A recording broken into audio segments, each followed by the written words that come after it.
सऊद आलम साहब को एक एक वोट देने का काम करेंगे। और भी जो लोग हैं वो भी अपने हैं, वो भी लड़ रहे हैं। लेकिन मेरा बस आपसे ये सवाल है कि वोट डालने से पहले ये सोचिए कि क्या वो सरकार बना सकते हैं। अगर वो सरकार के नजदीक पहुंचते हैं तो आप बेशक वोट उन्हें दे दीजिए, लेकिन वो नहीं पहुंचेंगे।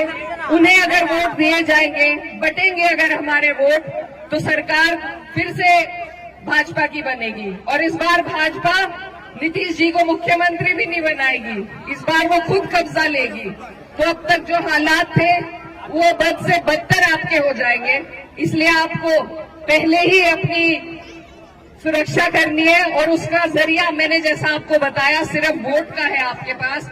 इस बार आपको नहीं बटना है, आपको एक एक वोट एकजुट होकर अपने प्रत्याशी लालटेन पर देने का काम करना है।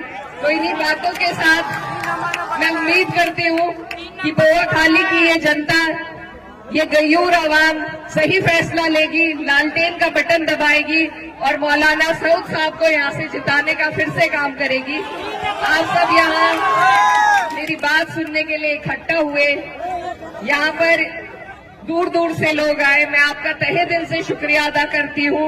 और बस एक बात के साथ आपसे विदा लेना चाहती हूँ कि उसूलों पर जब आ जाए तो टकराना जरूरी है, जिंदा हो तो जिंदा नजर आना जरूरी है। और जिंदा कौम की और जिंदा दिल्ली की अगर सबसे बड़ी मिसाल कोई हो सकती है तो वो इस बार इस सरकार को उखाड़ फेंकने की ही मिसाल आपको देनी है। आप सबका यहाँ आने के लिए बहुत बहुत शुक्रिया, धन्यवाद। दुआओं में याद रखिएगा। अस्सलाम वालेकुम। और एक हमारी बहन यूपी कायराना से भी यहाँ आई हुई है, जो बोल रही थी कि अगर यहाँ ओवैसी साहब को वोट देंगे तो उनकी हुकूमत तो नहीं बनेगी, लेकिन यहाँ पे बीजेपी आ जाएगी। तो मेरी बहन एहरा, हमको बहुत खुशी होती थी ये देखकर कि एक कायराना से हमारी बहन है जो इतनी काबिल है, लेकिन अब हमें देखकर ये अफसोस होता है कि तुम हमारे दुश्मनों के हाथों की तलवार बन रही हो। जिस तेजस्वी को तुम जिताने यहाँ आई हो, उस तेजस्वी से जब पूछा गया कि जो आई लव मोहम्मद के पोस्टर ले जाने पर कुछ नौजवानों पर एफआईआर हुआ, उस पर आपका क्या कहना है? तो वो तेजस्वी ने कहा कि मुझे कुछ नहीं पता, मेरा जहन जो है वो अभी बिहार चुनाव पर है।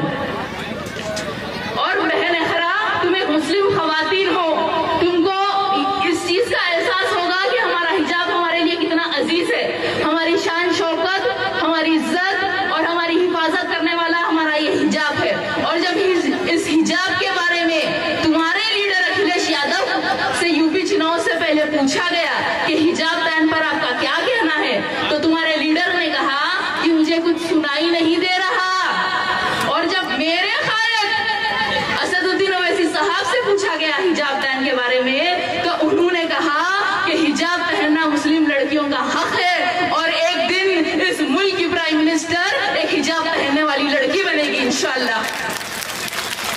तो बहन एहरा, तुम्हारे सदर और मेरे सदर में इतना फर्क है। और जो तुम ये बात बोल रही हो कि यहाँ पे हम हुकूमत तो नहीं बना सकते, तो तेलंगाना में भी वैसे हमारी कोई हुकूमत नहीं है, वहां भी हमारी हुकूमत नहीं है। 119 में से वहां सिर्फ हमारे 7 एमएलए और 17 में से 1 एमपी है, लेकिन वहां जो भी हुकूमत होती है उनको हमारी जरूरत पड़ती है, हमें उनकी जरूरत नहीं पड़ती। वो हमारे इतिहाद की ताकत से मजबूर हो जाते हैं। वहां जहाँ कोई भी हुकूमत आती है वो हमारे इशारों पे नाचती है, हम उनके इशारों पे नहीं नाचते। तो हम यहाँ बाहर सीमांचल बिहार में भी हुकूमत बनाने नहीं आए हैं, हम सिर्फ इतना चाहते हैं कि सीमांचल के लोग किंग मेकर बने। हम नहीं चाहते यहाँ पे एनडीए की सरकार बने।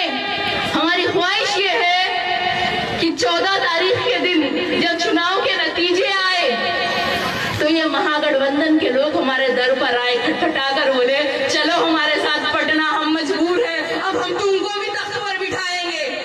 और अगर इंशाअल्लाह हम ये करने में कामयाब हो गए तो पूरे हिंदुस्तान के रियासतों को एक पैगाम जाएगा कि अगर मुसलमान मुत्तहिद हो जाए तो हम हमारी इत्तेहाद की ताकत से यहाँ की हुकूमतों को झुका सकते हैं।